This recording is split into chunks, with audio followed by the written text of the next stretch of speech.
पर सकटासुर की कथा का रहस्य बड़ा टेढ़ा है। सकटासुर कहां आकर बैठा? बैलगाड़ी की जुअर पर। अच्छा, बैलगाड़ी तो आप लोगों ने देखी होगी। कितने पहिए होते हैं? 4। अच्छा 2। नहीं, मैंने तो ये सोचा कि 4 को 8 ना कह दें। 2। अच्छा, बैलगाड़ी के कितने पहिए हैं? 2। अच्छा, तुम्हारे जीवन के गृहस्थी गाड़ी के कितने पहिए हैं? 2। एक का नाम है पति और दूसरे का नाम है पत्नी। अच्छा, बीच में परगज है, तभी तो पहिया जुड़ेंगे। सही बताना, अगर पत्नी पति के प्रति श्रद्धा रखेगी तो रिश्ता जुड़ा रहेगा, और पति पत्नी के प्रति श्रद्धा रखेगा तो रिश्ता जुड़ा रहेगा। तो ये श्रद्धा ही परगज है।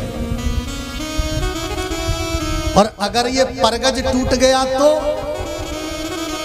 अच्छा, पहिया तो चलेंगे, पर आपने देखा होगा दोनों पहियाओं को साथ छोड़ना बिना परगज के, तो ऐसे चलेंगे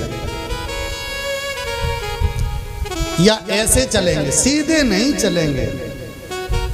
तो पावन श्रोताओं, पति पत्नी के बीच में अगर श्रद्धा है तो जीवन गाड़ी सीधी, पर अभी बैलगाड़ी बनी नहीं है। बैलगाड़ी में जुअर होती हैं 3।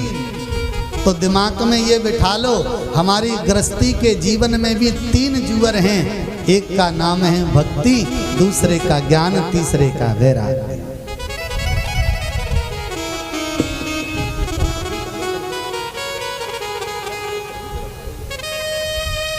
अच्छा, 3 जुअर। अच्छा, 3 जुअरों को पटली से बांधना पड़ेगा, नहीं तो फैल जाएंगे। तो भक्ति ज्ञान वैराग्य को संयम रूपी पटली से जोड़ लेना, 3 पटलियों से। अब कोई सामान रखोगे तो फैल जाएगा, क्योंकि बगली तो है ही नहीं। तो धर्म की सुंदर बगली लगा लेना। अब आते हैं आगे। बैलगाड़ी में सबसे महत्वपूर्ण होती है जुअर, और जुअर नहीं है तो बैलगाड़ी चलेगी नहीं। और सकटासुर कहां बैठा? जुअर पर। प्रेम से बोलो, कहां बैठा सकटासुर? जुअर पर। ये जुअर क्या है? इस जुअर का नाम है विश्वास।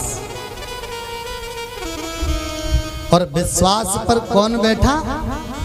सकटासुर। अच्छा, पीछे से टासुर हटा दो तो क्या बचेगा? शक। और शक माने क्या होता है? संदेह। अगर पत्नी पति पर शक करने लग जाए तो सही बताना, गाड़ी चलेगी कि टूटेगी? और पति अगर पत्नी पर शक करने लग जाए तो सही बताना, गाड़ी चलेगी कि टूटेगी?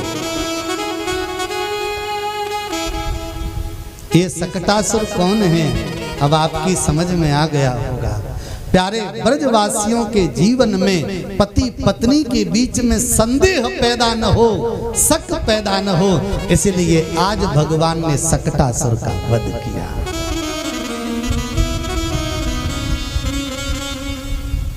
आप कुछ समझे? देखो, कथाएं तो रोज चलेंगी। मेरे के जाने के बाद कोई और आएंगे, उनके जाने के बाद कोई और आएंगे, सब चलता रहेगा।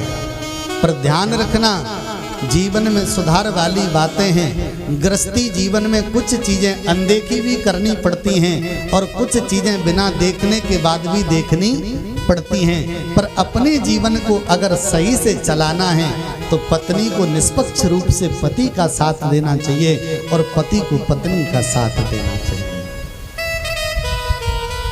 एक दूसरे पर संदेह कर अपने जीवन को बर्बाद मत करो। अगर तुम्हारे विश्वास पर शक बैठ गई तो आपकी गाड़ी फिर चलेगी नहीं, टूट जाएगी। प्रेम से बोलो भगवान की सुंदर पावन लीला।